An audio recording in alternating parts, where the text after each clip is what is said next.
नमस्कार, मैं राणा यशवंत आपका स्वागत करता हूं। 2024 के लोकसभा चुनाव में नरेंद्र मोदी ने एक नारा दिया है। वो नारा नैरेटिव में तब्दील हो गया है। अब की बार 400 पार। 400 पार आज़ाद हिंदुस्तान के इतिहास में सिर्फ एक ही बार हुआ जब किसी पार्टी ने इस आंकड़े को पार किया। 1984 में राजीव गांधी ने। नरेंद्र मोदी के लिए 400 पार का आंकड़ा सिर्फ प्रचंड बहुमत है या फिर इसके पीछे कोई मकसद है?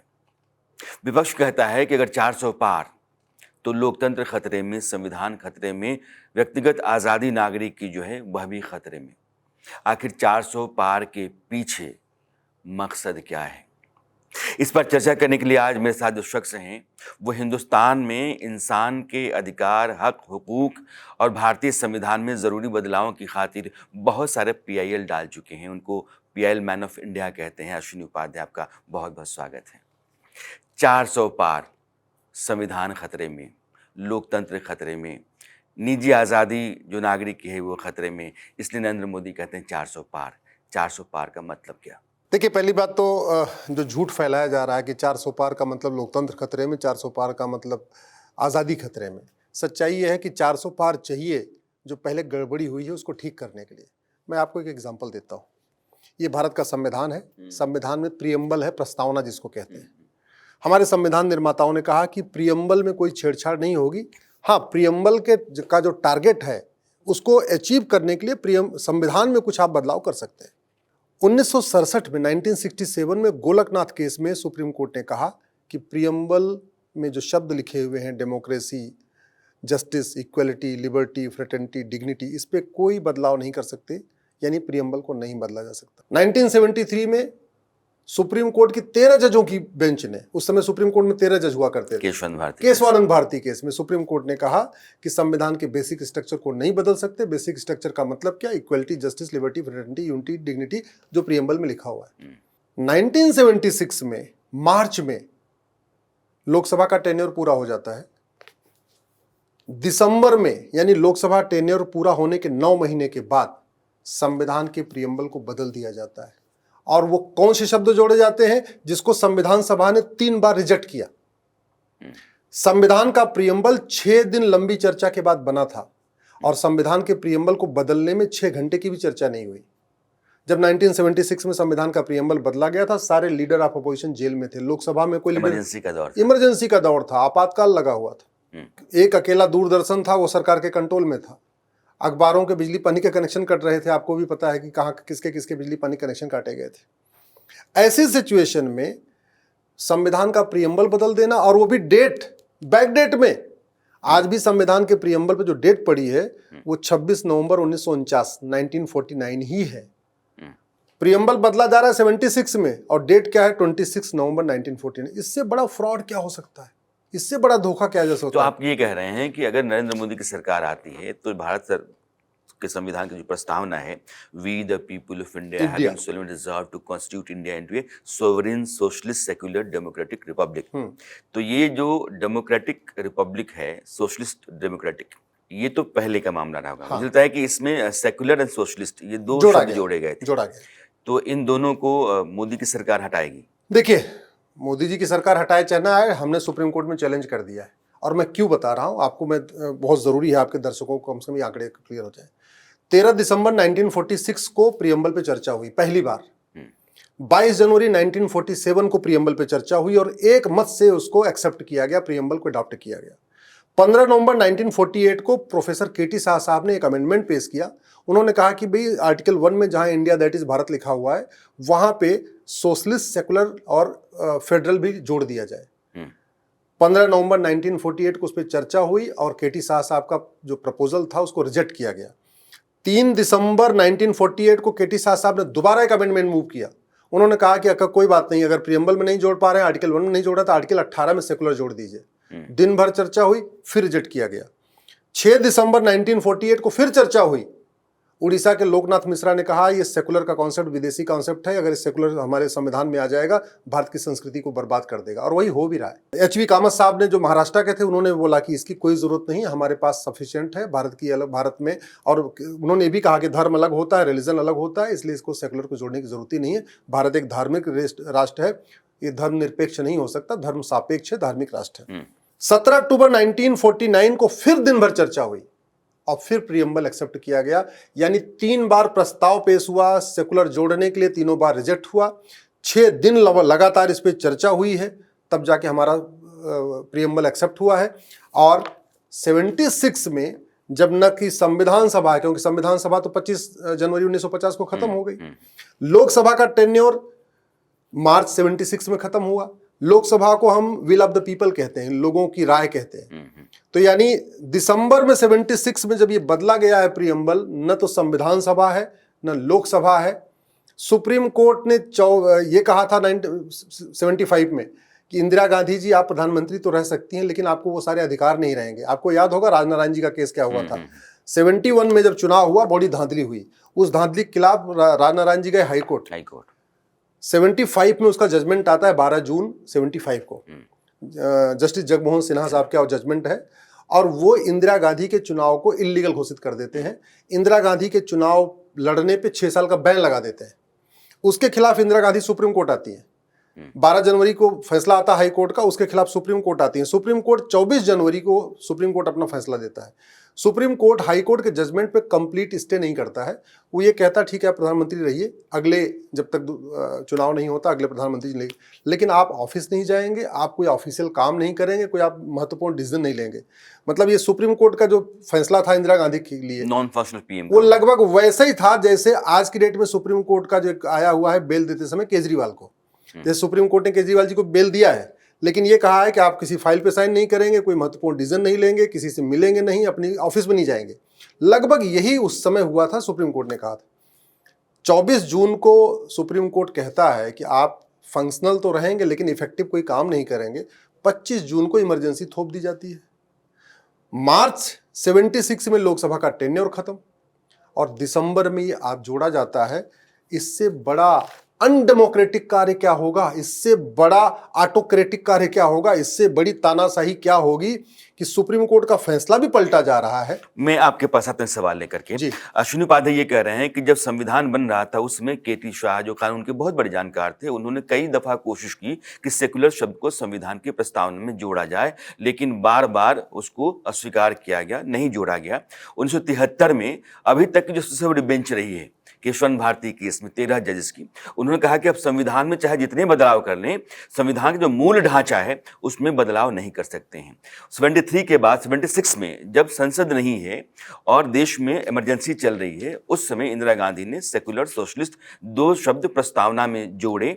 और आपका कहना यह है कि ये दोनों शब्द चूंकि संविधान सभा ने रद्द कर दिए थे और लोकसभा जब नहीं चल रही है उसके बाद आपने जोड़ दिया है बिना किसी बहस के, तो ये और लोकतांत्रिक तरीके से संविधान में जोड़ा गया है। और तारीख भी 1949 की है जब संविधान बना था तब की। तो आप कह रहे हैं कि इसकी हैसियत बनती नहीं संविधान में। अगर बनती नहीं है तब भी सेकुलर से दिक्कत क्या है? मुझे सेकुलर शब्द से कोई दिक्कत नहीं है, लेकिन आप इसको समझिए। भारत में मामा को मामा कहते हैं, चाचा को चाचा कहते हैं, ठीक है, मौसा को मौसा कहते हैं, फूफा को फूफा कहते हैं। हमारे पास 4 व्यक्तियों के लिए, 4 रिश्ते के लिए 4 शब्द हैं। यूरोप और अमेरिका में इन 4 रिश्तों के लिए एक ही शब्द है, क्या? अंकल। हमारे यहाँ बुआ, मौसी, चाची, मामी 4 अलग अलग शब्द हैं। उधर क्या है? एक ही शब्द है, आंटी। जब हमारे पास संविधान निर्माताओं ने कहा कि जब हम आर्टिकल 14 दे रहे हैं कि सब समान रहेंगे, आर्टिकल 15 कह रहे हैं कोई भेदभाव नहीं कर रहा है होगा, आर्टिकल 16 में हमने लिख दिया है कि सबको समान अवसर मिलेगा, आर्टिकल 19 में हमने लिख दिया कि सबको बोलने की आज़ादी है, लिखने की आज़ादी है, फिल्म बनाने की आज़ादी है, व्यापार करने की आज़ादी है, अपना एसोसिएशन बनाने की आज़ादी है, आर्टिकल 25 में हमने कह दिया सबको अपनी धार्मिक स्वतंत्रता है, तो फिर ये सेकुलर क्यों चाहिए? तो वास्तव में आप देखिए कि संविधान में जितने हमारे फंडामेंटल राइट, उसमें एक एक चीज अलग अलग किया हुआ है। जैसे हमने आपको एग्जांपल दिया, मामा के लिए एक चैप्टर है, मौसा के लिए एक चैप्टर है, फूफा के लिए अलग चैप्टर है, यहाँ ऑलरेडी बना हुआ है। तो फिर ऐसे में अंकल की क्या जरूरत, ऐसे में आंटी की क्या जरूरत? जब आप सेकुलर हटाते हैं तो आप एक तीर से कई निशाने करेंगे।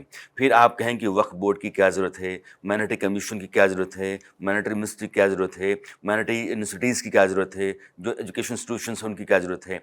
सेकुलर है के नाम पर ही तो सब चल रहे हैं। अगर आप कहते हैं कि उसको हटा दीजिए राणा जी, तो फिर सब बराबर कर देंगे। राणा जी, मैं आपसे एक सवाल पूछता हूँ।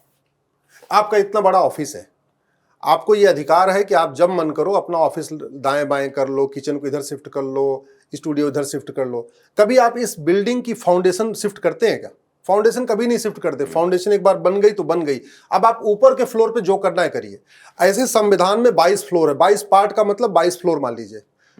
इसका जो प्रियम्बल है, इसकी फाउंडेशन है, बिल्डिंग है। आप ये जो ऊपर के 22 चैप्टर हैं उनमें जो बदलाव करना है करिए, फाउंडेशन को नहीं बदल सकते। किसी भी घर की फाउंडेशन तब बदली जाती है ना जब पूरा का पूरा घर ही गिराना हो।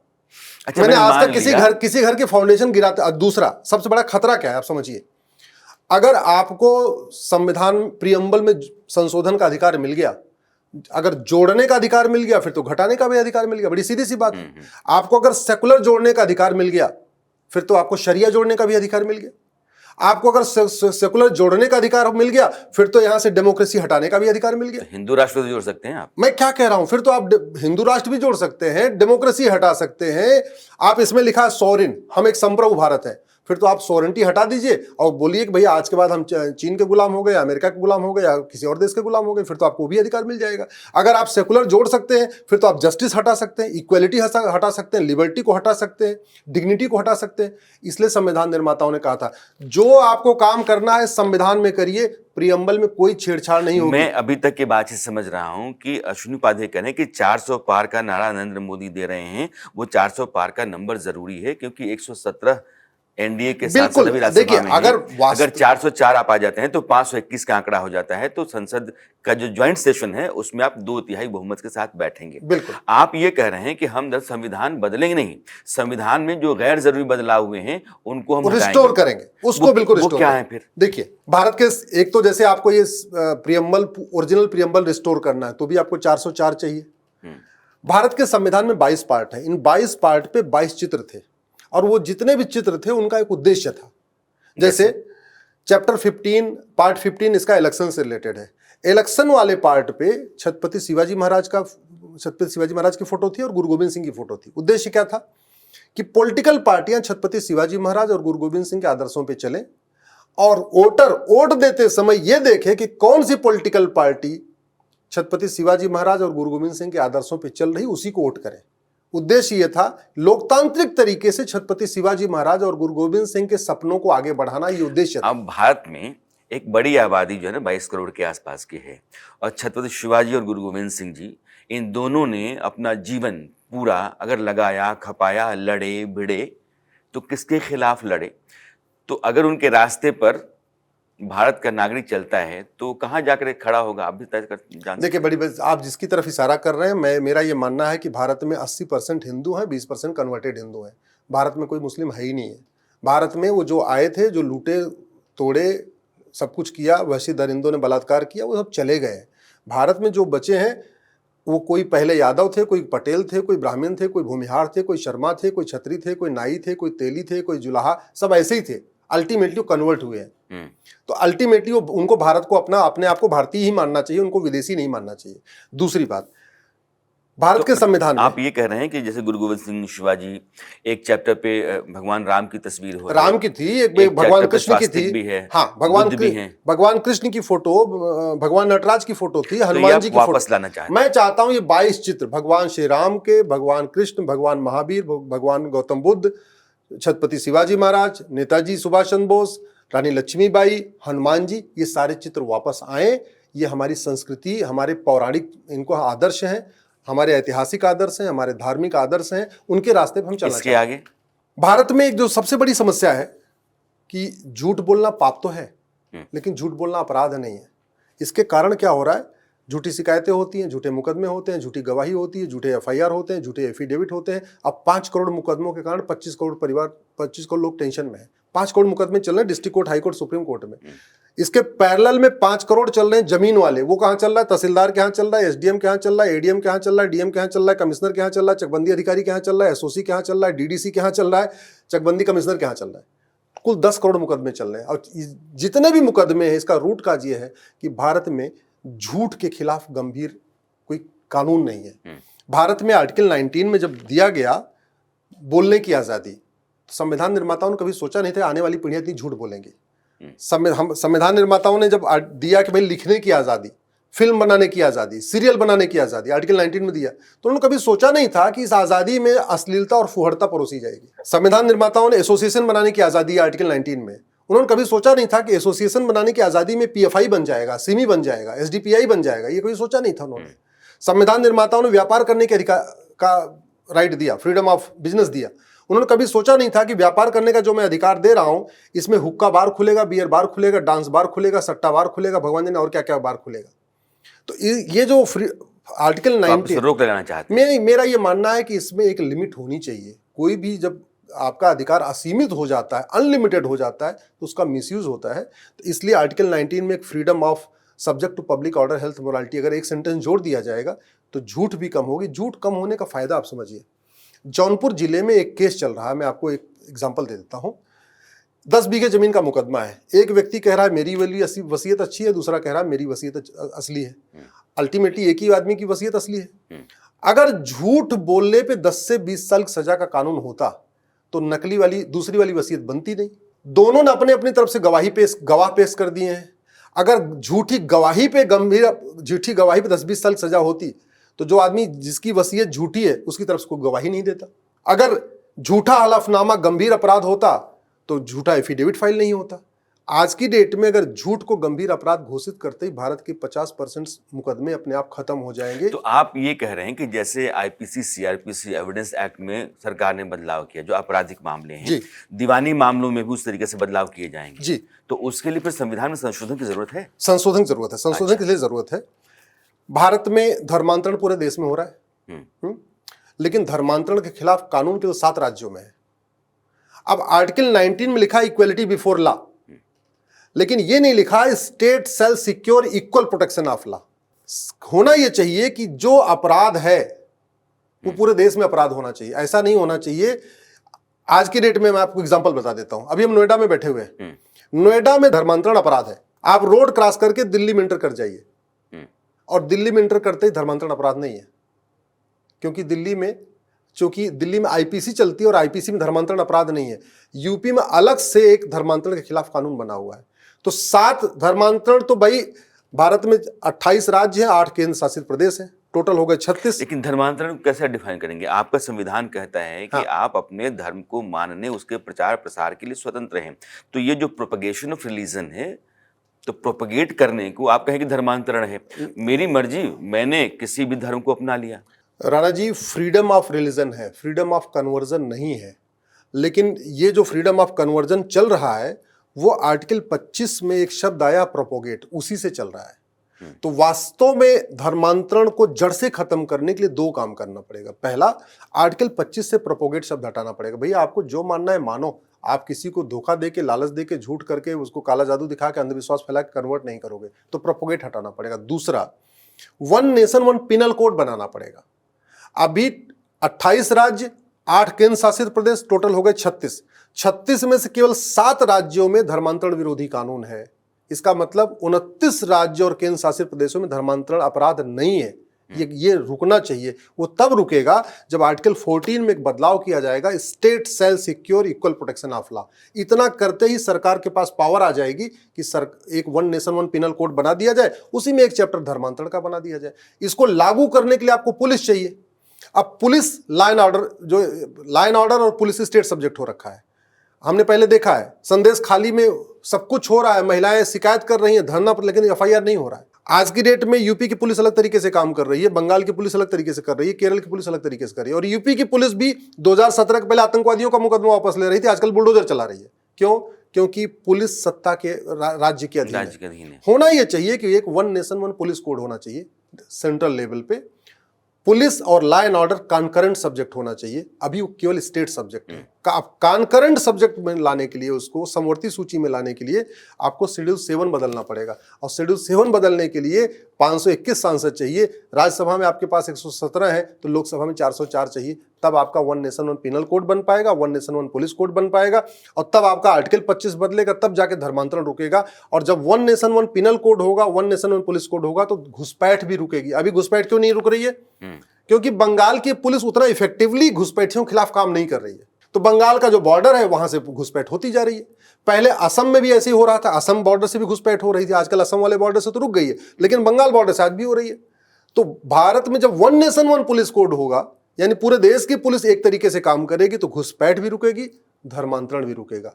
इसलिए भारत के संविधान में संशोधन की जरूरत पड़ेगी और इसलिए आपको 404 चाहिए। ये जो बार बार विपक्ष कहता है कि नरेंद्र मोदी संविधान बदलना चाहते हैं, अश्विनी उपाध्याय से बेहतर कोई आवाज नहीं है संविधान में क्या क्या बदलाव होना चाहिए उस पर बात करने के लिए, इसलिए मैंने आपको आज जोड़ा है। 4 बातें अभी तक आप कह चुके हैं कि संविधान के भीतर जो धर्मनिरपेक्ष शब्द है सेक्युलर, इसको हटा देना चाहिए। दूसरा, आप ये कह रहे हैं कि धर्मांतरण को, जो प्रोपगेशन है मूल अधिकार में, तो प्रोपगेट करने को हटा देना चाहिए, तो धर्मांतरण उसके जरिए रोकेंगे आप। यानी कि अगर आपको धर्म बदलना है तो आपको फिर कोर्ट में जाना पड़ेगा, कोर्ट में जाकर के कहना पड़ेगा कि मैं अपना धर्म बदलना चाहता हूँ। ऐसा नहीं हो एक बंद कमरे में या कहीं गांव अतरे में जाकर के 500-1000 लोगों ने अपना धर्म बदल लिया, ऐसा नहीं हो सकता है। तीसरा, आप कह रहे हैं कि पुलिस जो है पूरे देश की, वो एक कोड के तहत काम करे, ना कि वो अलग अलग पुलिस अलग अलग कानून के तहत काम करे। आगे भारत में बहुत सारा डेवलपमेंट हो चुका है। अब तो हम आर्टिफिशियल इंटेलिजेंस का यूज कर रहे हैं, ब्रह्मोस मिसाइल बना लिया, सब कुछ बना लिया। दुर्भाग्यवश हमने झूठ पकड़ने के लिए नार्को पॉलीग्राफ ब्रेन मैपिंग कानून नहीं बनाया। और क्यों नहीं बनाया? क्योंकि संविधान बनाते समय उस समय संविधान निर्माताओं ने सोचा नहीं था कि आगे ऐसे टेक्नोलॉजी आ गई। अब आर्टिकल 20 जो है ये नार्को पॉलीग्राफ ब्रेन मैपिंग कानून बनाने से मना करता है।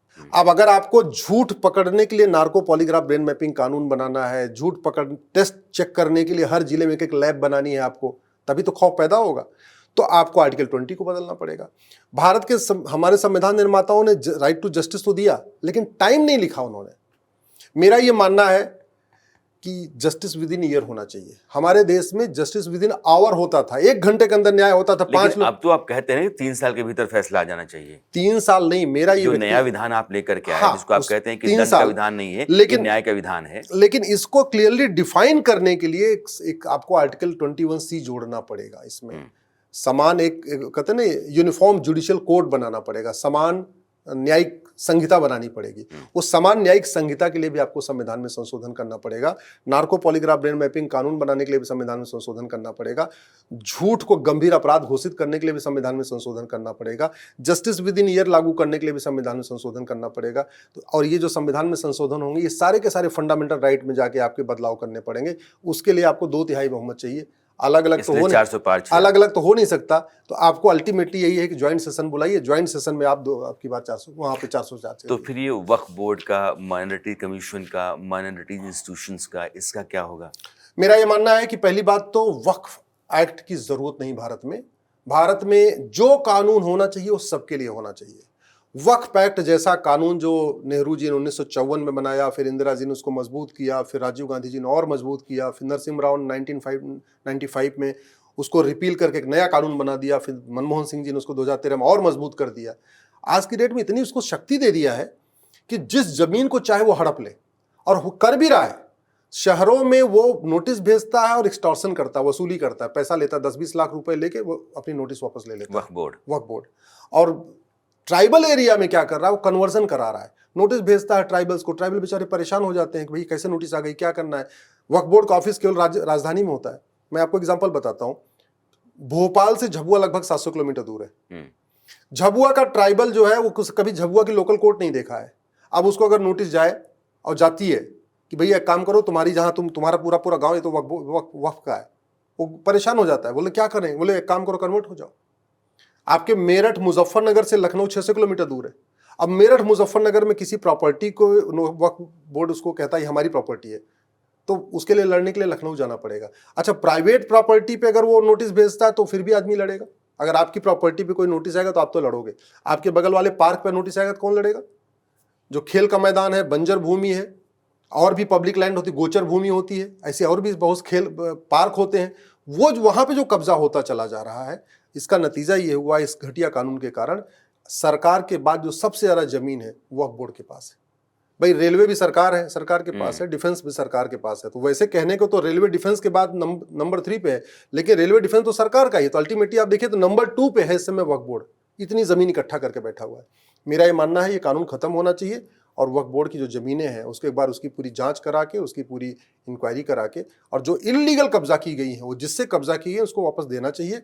जहाँ तक आपने कहा minority commission, minority film industry, इसकी कोई ज़रूरत नहीं भारत में। Minority commission, minority film industry की ज़रूरत तो पाकिस्तान में है। क्यों? क्योंकि वहाँ अल्पसंख्यक घटते चले जा रहे हैं। Minority commission, minority film industry की जरूरत तो अफगानिस्तान में है, अल्पसंख्यक घटते जा रहे हैं। बांग्लादेश में है, माइनॉरिटी वहाँ के घटते जा रहे हैं। यहाँ क्यों चाहिए? यहाँ जो 9% थे वो 14-15% हो गए। अभी तो लेटेस्ट सर्वे भी आया कि हिंदुओं की जनसंख्या 8% घटी है, मुस्लिम्स की जनसंख्या 43% बढ़ी है। लेटेस्ट सर्वे आया है। इस तो फिर क्यों चाहिए? और 20 करोड़ 25 करोड़ की पॉपुलेशन को माइनॉरिटी नहीं कहते भैया। ऑस्ट्रेलिया की जनसंख्या 2 करोड़ है। तो हिंदुस्तान में माइनॉरिटी को डिफाइन कैसे करते हैं? माइनॉरिटी डिफाइन ही नहीं किया। अब हाँ, बड़ा अच्छा आपने सवाल किया। अब हमने क्या किया कि संविधान में आर्टिकल 29-30 में लिख तो दिया माइनॉरिटी, लेकिन माइनॉरिटी कौन है इसको डिफाइन ही नहीं किया है। हमने इसलिए सुप्रीम कोर्ट में इसको भी चैलेंज किया है। हमने माइनॉरिटी अफेयर मिनिस्ट्री को भी सुप्रीम कोर्ट में चैलेंज किया, माइनॉरिटी कमीशन को भी सुप्रीम कोर्ट में चैलेंज किया है कि बिना आप माइनॉरिटी को डिफाइन किए हुए कि माइनॉरिटी 1% वाला होगा कि 0.5% वाला होगा, नेशनल लेवल पर आइडेंटिफाई होगा कि स्टेट लेवल पर आइडेंटिफाई होगा कि डिस्ट्रिक्ट लेवल पर आइडेंटिफाई होगा, नहीं है। कोई गाइडलाइन नहीं, कोई डिफिनीशन नहीं। और माइनॉरिटी कमीशन भी चल रहा है, माइनॉरिटी फिल्म मिनिस्ट्री भी चल रही है। हजारों करोड़ का बजट सेंटर का, हजारों करोड़ का बजट स्टेट का चला जा रहा है। ये बंद होना चाहिए। मेरा ये मानना है भारत में अगर हम एक भारत श्रेष्ठ भारत बनाना चाहते हैं, एक भारत तब बनेगा जब प्रत्येक कानून सबके लिए समान हो। इसके लिए संविधान संशोधन करना पड़ेगा। इसके लिए संशोधन करना पड़ेगा। आपको minority commission, minority film ministry को मुझे लगता है एबॉलिश करके, और इसमें माइनॉरिटी को डिफाइन करने के लिए, जो कि माइनॉरिटी डिफाइन नहीं है। संविधान में एक संशोधन आपको मैं बताऊं, आर्टिकल 51A है, इसमें फंडामेंटल ड्यूटी। अब फंडामेंटल ड्यूटी में लिखा हुआ है हमें भारत को मानना है, भारत के राष्ट्रीय झंडे का सम्मान करना है, हमें महिलाओं का सम्मान करना है, हमें वैज्ञानिक सोच विकसित करना है। ऐसे इसमें 10 चीजें लिखी, यूनिफॉर्म सिविल कोड भी है। ठीक है, लेकिन ना माने तो नहीं माने तो कोई दंड नहीं है। मेरा यह मानना है कि जो व्यक्ति भारत को नहीं मानता, भारत की संस्कृति को नहीं मानता, वसुधैव कुटुंबकम को नहीं मानता, नारी तू नारायणी नहीं मानता, सर्वमंगल मांगल्य नहीं मानता, सबका साथ सबका विकास नहीं मानता, यत्र नारस्तु पूज्यते रमन्ते तत्र देवता नहीं मानता, उसकी सिटीजनशिप खत्म करनी चाहिए। अब सिटीजनशिप खत्म करने के लिए भी आपको संविधान में संशोधन करना पड़ेगा, क्योंकि आर्टिकल 11 कहता तो है तो कहते हैं कि फिर तानाशाही हो जाएगी। नहीं, तानाशाही नहीं होगी भाई। भारत में रह के जो आदमी हर चीज का, न भारत का त्योहार मतलब आप ये कहते हैं कि हम जो कहते हैं मान लो, नहीं तो फिर तुम्हारी नागरिकता खत्म। नहीं, हम ये कहते हैं कि भारत में रहते हो तो भारत को मानो। हम ये नहीं कह रहे हैं कि हमारे जैसा कपड़ा पहनो, हम ये नहीं कह रहे हैं हमारे जैसा सोचो, हम ये नहीं कह रहे हैं हमारे जैसा भोजन करो, हम ये नहीं कह रहे हैं कि हमारी भाषा बोलो ना। हम यूनिफॉर्म फूड कोड की बात नहीं कर रहे हैं कि सब एक जैसा खाना खाएं। हम यूनिफॉर्म लैंग्वेज कोड की बात भी नहीं कर रहे हैं सब एक जैसा बोले। हम यूनिफॉर्म जो है कस्टम कोड की बात नहीं कर रहे हैं कि सब एक जैसा कस्टम माने। हम यूनिफॉर्म लैंग्वेज, हम यूनिफॉर्म फेस्टिवल कोड की बात नहीं कर रहे कि सब एक जैसा फेस्टिवल मनाए। नहीं, हम कह रहे हैं बेसिक चीज तो कर लो, सिटीजन की जो ड्यूटी है वो तो पूरी करो। भारत में रहते हो, भारत को ही नहीं मानते, भारत की सोच को, भारत की जो, जिसके लिए भारत प्रसिद्ध है, वसुधैव कुटुंबकम, सर्वमंगल मांगल्य, सबका ये साथ सबका बहस विकास। का मामला है और हिंदुस्तान का नागरिक जिसको वोट का अधिकार है वो अपना वोट देता है और उसको तय करना है कि वोट दे करके वो देश में कोई बदलाव करना चाहता है। मैं आपका अपनी 2 मिनट लेना बेहतरी- चाहूंगा। देखिए, भारत के संविधान में इतने महापाप किए हैं कांग्रेस ने। उदाहरण के लिए मैं आपको फटाफट बताता हूं। संविधान के चित्रों को हटाया कांग्रेस ने, वंदे मातरम को राष्ट्रगान नहीं बनने दिया कांग्रेस ने, भगवा झंडा को राष्ट्रीय झंडा नहीं बनने दिया कांग्रेस ने, संस्कृत को राष्ट्रभाषा नहीं बनने दिया कांग्रेस ने, सरदार पटेल को प्रधानमंत्री नहीं बनने दिया कांग्रेस ने, बाबा साहब को इस्तीफा देने के लिए मजबूर किया कांग्रेस ने, श्यामा प्रसाद मुखर्जी को इस्तीफा देने के लिए मजबूर किया कांग्रेस ने, आर्टिकल 35, आर्टिकल 370 जोड़ा कांग्रेस ने, वक्फ एक्ट बनाया कांग्रेस ने, मठ मंदिरों को कंट्रोल करने के लिए कानून बनाया कांग्रेस ने, प्लेस ऑफ वर्शिप एक्ट बनाया कानून ने, minority commission, minority film ministry बनाया कांग्रेस ने, प्रियम्बल में सेकुलर शब्द जोड़ा कांग्रेस ने, भारत को इंडिया बनाया कांग्रेस ने, जो आर्टिकल 1 है। अब अगर आपको इंडिया शब्द हटाना है, केवल भारत रखना है, एक देश एक नाम रखना है, तो भी आपको आर्टिकल 1 बदलना पड़ेगा, उसके लिए भी 404 चाहिए। गुरुकुल शिक्षा को बदहाल किया कांग्रेस ने, मदरसा मिशनरी स्कूल को बढ़ाया कांग्रेस ने, अलीगढ़ मुस्लिम यूनिवर्सिटी को माइनॉरिटी का दर्जा दिया कांग्रेस ने, विदेशी फंडिंग के लिए एफसीआरए बनाया कांग्रेस ने, विदेशी चिकित्सा को प्रमोट किया कांग्रेस ने, घुसपैठियों को बसाने के लिए सिटीजनशिप एक्ट में धारा 6 से जोड़ा कांग्रेस ने, चीन को जमीन दिया कांग्रेस ने, पाकिस्तान को जमीन दिया कांग्रेस ने, म्यांमार को जमीन दिया कांग्रेस ने, लंका को जमीन दिया कांग्रेस ने, यूएन की परमानेंट मेंबरशिप चीन को दे दिया कांग्रेस ने, जाति भाषा क्षेत्र के आधार पर बांटा कांग्रेस ने, गुलामी के नाम को बरकरार रखा, गुलामी के निशान को बरकरार रखा, गुलामी की कुरीतियों को बरकरार बरकरार रखा, गुलामी की कुप्रथाओं को बरकरार रखा, गुलामी की भाषा को प्रमोट किया, गुलामी की शिक्षा व्यवस्था को प्रमोट किया, गुलामी की पुलिस व्यवस्था को बरकरार रखा, गुलामी की प्रशासनिक व्यवस्था को बरकरार रखा, गुलामी की न्यायिक व्यवस्था को बरकरार रखा, गुलामी की श्रम व्यवस्था को बरकरार रखा, गुलामी की कर व्यवस्था को बरकरार रखा, गुलामी की व्यापार व्यवस्था को बरकरार रखा। घूसखोरी, कमीशन, जमाखोरी अगर चल रही है भारत में, उसका मूल कारण कांग्रेस है। भारत में अगर अलगाववाद है, कट्टरवाद है, जिहाद है, माओवाद है, नक्सलवाद है, उसका रूट काज कांग्रेस है। इसलिए मैं कह रहा हूं, एक बार 400 पार होना चाहिए, संविधान में संशोधन होना चाहिए, भारत के कानूनों को बदलना चाहिए। जब तक भारत के कानून नहीं बदलेंगे राणा जी, तब तक व्यवस्था नहीं बदलेगी। और मेरा ये मानना है कि 80% समस्याओं का समाधान भारत के नियम कानूनों को बदल के होगा। भारत के संविधान में अश्विनी उपाध्याय एक लिस्ट पर रहे थे और कह रहे हैं कि ये सारा ठीकरा जो है ना, वो कांग्रेस के सिर फूटना चाहिए, और जो कुछ भी आप बदलना चाहते हैं और जो कुछ भी हटाना चाहते हैं, यानी कि जो जोड़ना चाहते हैं, संविधान जो हटाना चाहते हैं, उसके लिए संविधान में संशोधन की जरूरत है। और आप फहरिस्त पर रहे थे। इस देश का आम आदमी अगर इससे सहमत है, तभी वो नरेंद्र मोदी की सरकार को 400 पार ले जाने देगा और संविधान में बदलाव तभी हो सकता है। 400 पार का जो नारा है, उसके पीछे कोई मकसद है। अगर मकसद है तो क्या है, इसी की चर्चा आज हमारी थी अश्विन जी के साथ। आपने अपनी बात रखी है और मुझे लगता है कि दर्शकों ने समझा होगा, जाना होगा। मेरा बुनियादी सवाल था आपसे जो मैंने किया है, जिसका जवाब आपने दिया है। बहुत बहुत शुक्रिया। धन्यवाद।